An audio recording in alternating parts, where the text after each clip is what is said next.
What's going on, my boys? Welcome back to another episode of Yu-Gi-Oh! Duel Links. Today is going to be a good episode because we're just going to have a quick conversation. Well, I don't know if it's going to be a quick conversation. It's going to be a lot of conversations. Most of this is going to be off the cuff, but it's feelings that I have about the game, my channel, and everything else in between. So just bear with me on this. Anyway, I kind of want to start off here with something that's really important. YouTube premieres. So a lot of you guys don't know what that is. Yesterday I uploaded this video for something called YouTube premieres, and I wouldn't be shocked that no one knows what that is, because who's paying attention to YouTube news and things like that, you know, besides your boy. So what I want to talk to you guys about on the premiere side is that, I guess, just let you know what it is. I premiered a video, and it was basically the level up duplication Genzo synchro video. Now, I think that it's kind of weird. Yesterday I tried to use the premiere function and it didn't necessarily work right the first time, but the second time around it actually worked. Now, for premiere, the idea and concept of a YouTube premiere is basically a movie like premiere. It's like when you go to the movies, you know, 8 o'clock on a Saturday night or whatever, and everybody meets at the movies to watch the movie as a community. You laugh, you cry, you know, you're enraged all together, right? But the cool thing about YouTube premieres, what makes it different, is that you have the comment section constantly running in the background. So as the video is playing, you have folks leaving comments on the video and their thoughts on the video in real time, which is absolutely amazing. And you can just see that over here. And after, of course, the video is over, it remains. So basically you can think of it as almost like a live stream method of delivering a YouTube video, but I think of it more as like going to the movies. Like, it's an event. It's something that you guys want to watch, something that you guys want to see, something you guys have been anticipating. And I was super excited to use it because I had been waiting for the premieres feature to release the Duel Links movie. And ironically, I didn't have it. I started working on a Duel Links movie, and I went on the YouTube comment section of a YouTube Creator Insider. I went to a comment section on their latest video, and I was like, could you please release the option to your boy, because I have a big project and I'd love to use premieres. And somehow they granted me with it. So they granted me with the premieres option, and because they granted me with premieres option, here it is. Is that why YouTube fell out of whack the other day? I don't know, but I think it's pretty hilarious and a coincidence that it did. But as you can see, the video's playing, you know, things is happening, things are going on, and people are making their comments on the other side. So that, and then of course, you know, I'm here too making comments as well. So that's the whole point. Like, I get to make something, you guys get to react to it live, and that way I can keep my production value up, but also interact with you guys in real time. Now, I'm thinking that for these videos, of course, after you upload a video, it's, you know, it's going to be premiered, and then after the premiere, it goes live as a normal video, and then you can just watch it like normal, like you can watch this one as normal. But since people don't know what premieres are, I think that plus how it oddly shows up in your feed, I think it's easily ignored unless your fans know or people know that it's coming out and anticipating it. So with that being said, anticipate more premieres for me as I figure out how to make this work. Now, the other thing I want to talk about was the Duel Links movie. That is going to be coming out this weekend for sure, and I'm looking for a Saturday release, and I'm probably 99.99% sure I'm going to be releasing it like, I think it's probably like 5 o'clock PST. So if it's 5 o'clock PST, that would be 8 o'clock other places, 2 o'clock other places.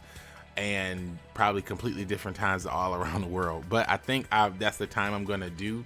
And when I do that, I am going to do it on premieres. And when I do it on premieres, I hope you guys really enjoy it, because it's going to be spicy. Now, I want to talk about the forbidden limited list, the balance changes, the new cyber dark impact Zane returns, and I'm also going to talk about just changes in general with Duel Links. So, all right, the thing I want to talk about here is the cyber style.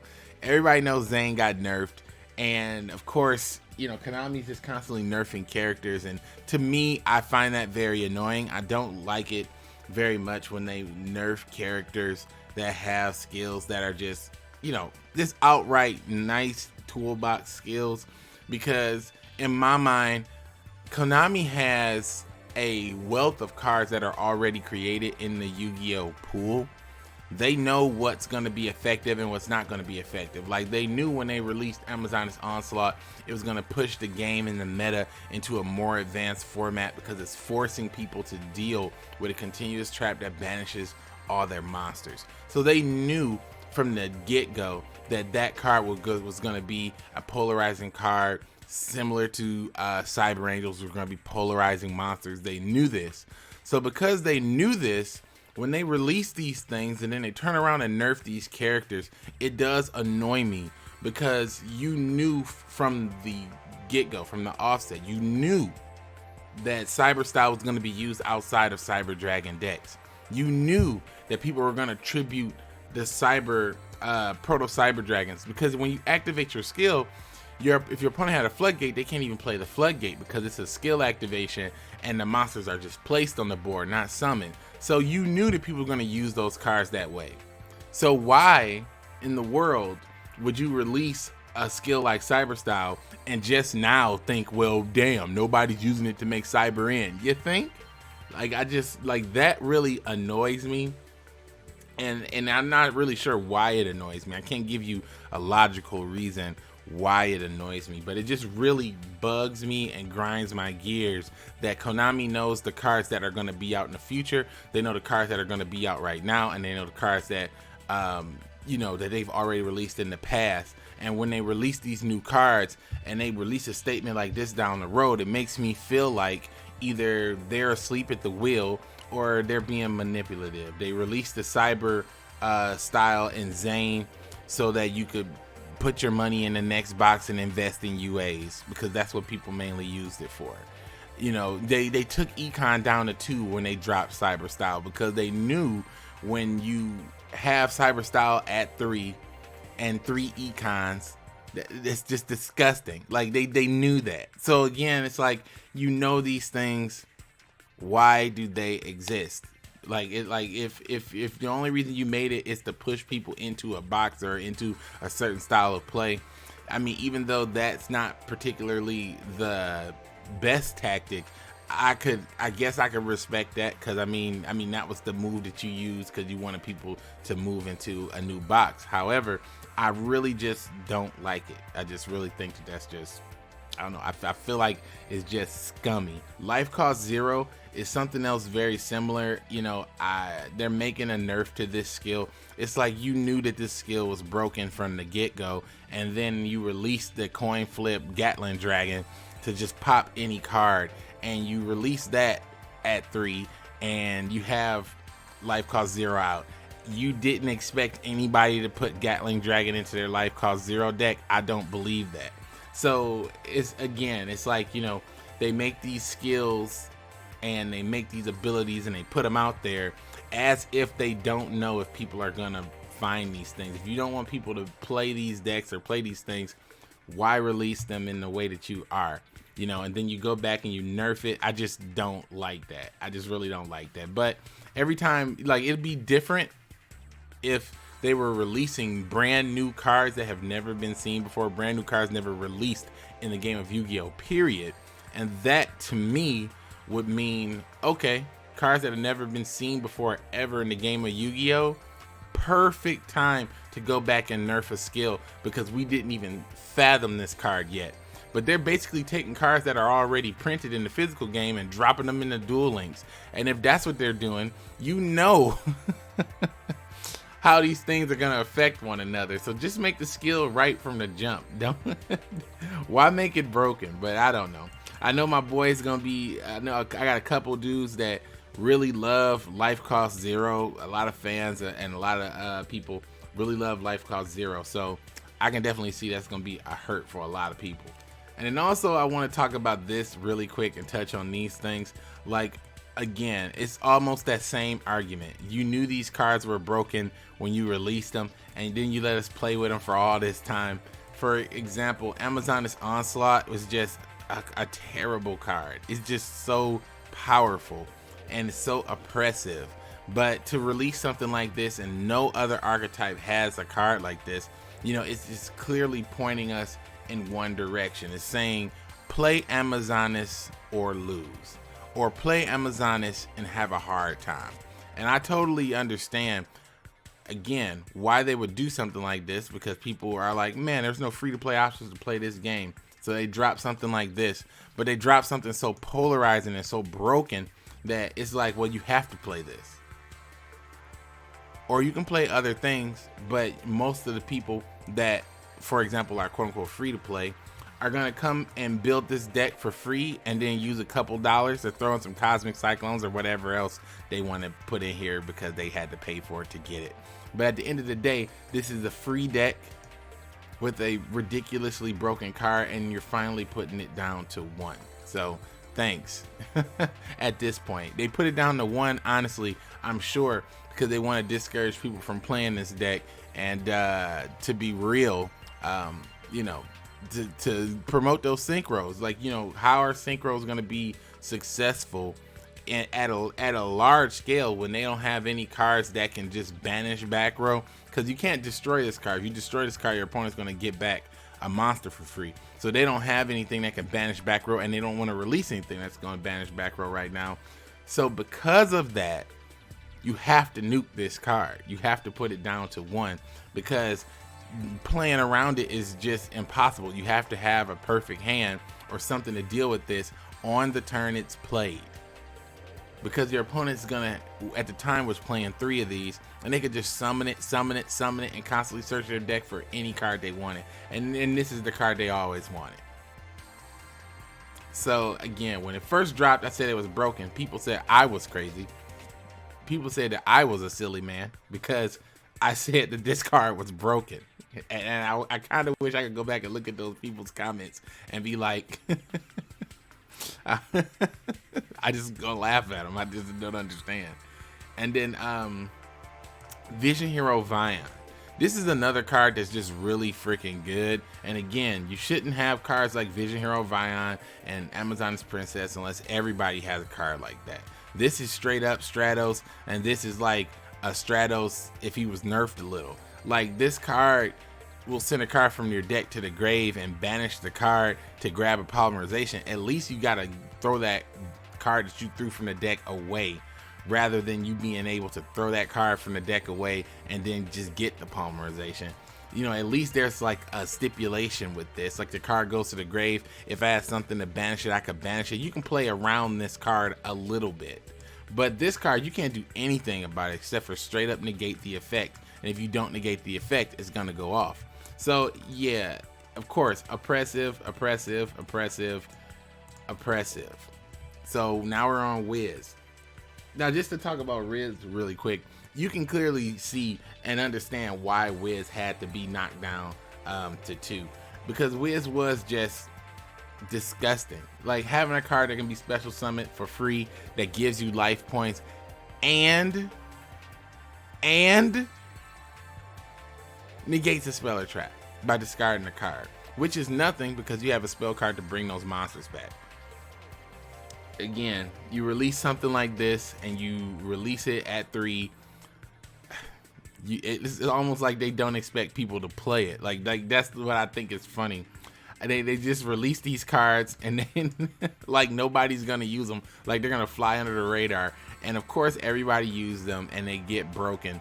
And it's like, does anyone play test at Konami? Like, I don't understand. It's like, it's either they know that it's broken before they release it and they want you to play it specifically, and they want to kill certain decks specifically, so they want you to play it, Or, hey guys, these bunch of cool cards. Oops, broke the game. Treacherous Trap Hole. Again, another one of those cards. You release this card, it's a super rare. Everybody can play it at 3. Now it's going to be nuked and you can only play 2. So basically you can't play like 2 of these and 2 econ. You can play like 1 econ and 1 of these. But this card playing at 2 or 3 is still nasty. It's just a great card. It's just like enemy controller. It's very powerful. It's very easy to use. It's free. It's broken, man. So they had to go ahead and drop it. And now that we're done talking on that for a little while and I kind of vented and told you kind of how I felt about it, let's talk about this thing with Zane. Okay, so Zane's coming back to Duel Links, or he is back to Duel Links, and they have a new skill called Cyber Dark Style. Now what does that do? You know, do you take 3,000 damage and summon 3 Cyber Dark monsters? You know, do you get hit and, you know, I mean, right now I'm sounding like Anime Impact, but I have a rant and a grievance that must be filed. But I mean, like, what the hell does this card do per se?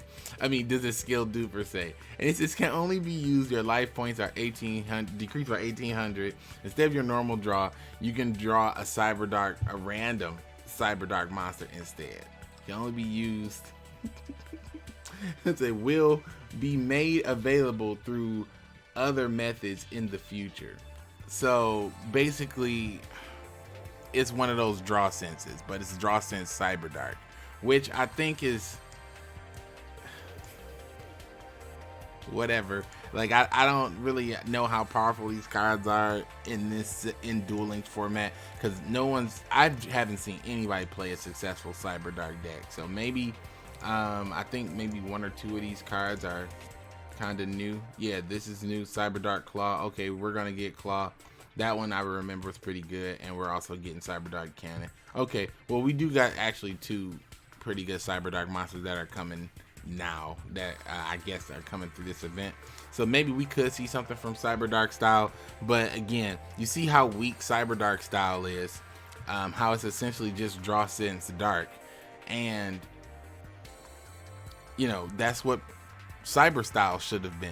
But instead, I almost feel like Cyber Dark Style was probably just like Cyber Style, but then after all that play and people was like, man, this Cyber Style is really broken, they went ahead and nuked it and made it draw sense dark, which is stupid. Like, this is just not good.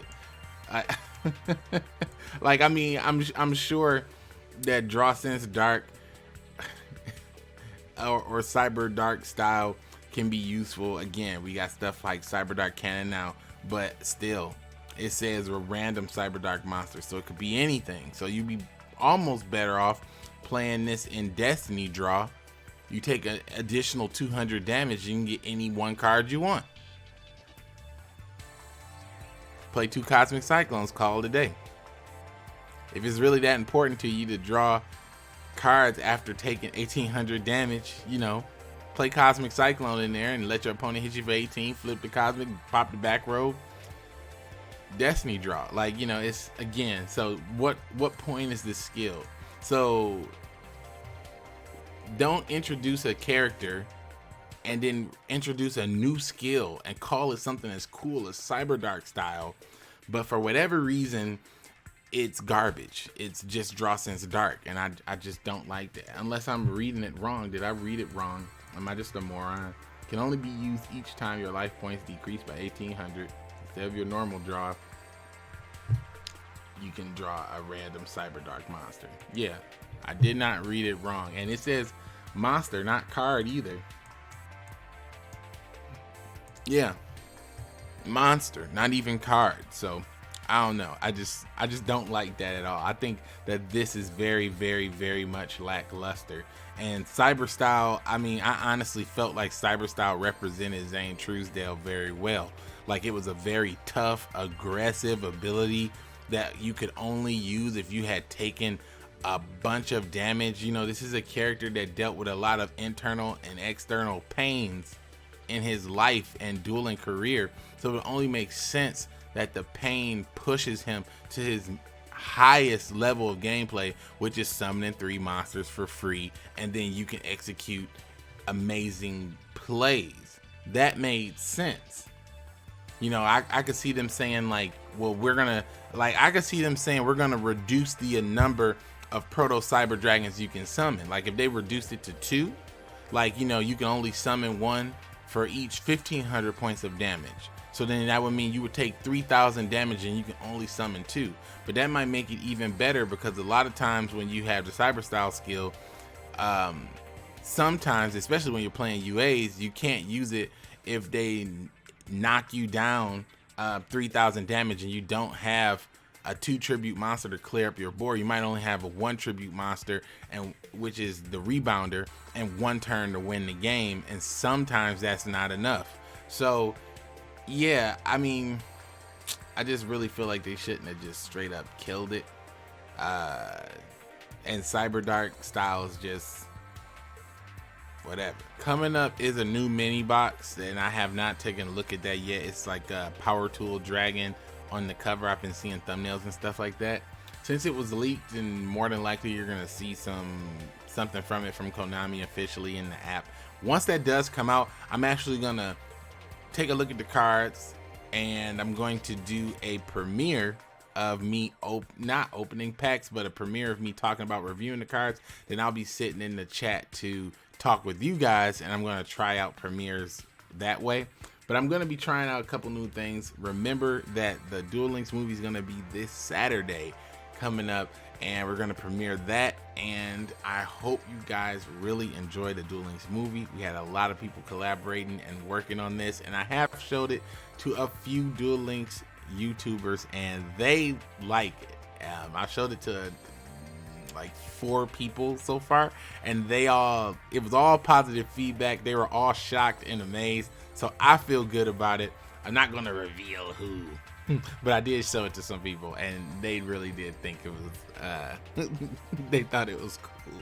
So let me know what you guys think about all the stuff I was saying here. Let me know what you guys think about Konami constantly changing and flip-flopping on these skills and flip-flopping on some of these cards. Let me know what you think, my boys. But as always, keep it dang.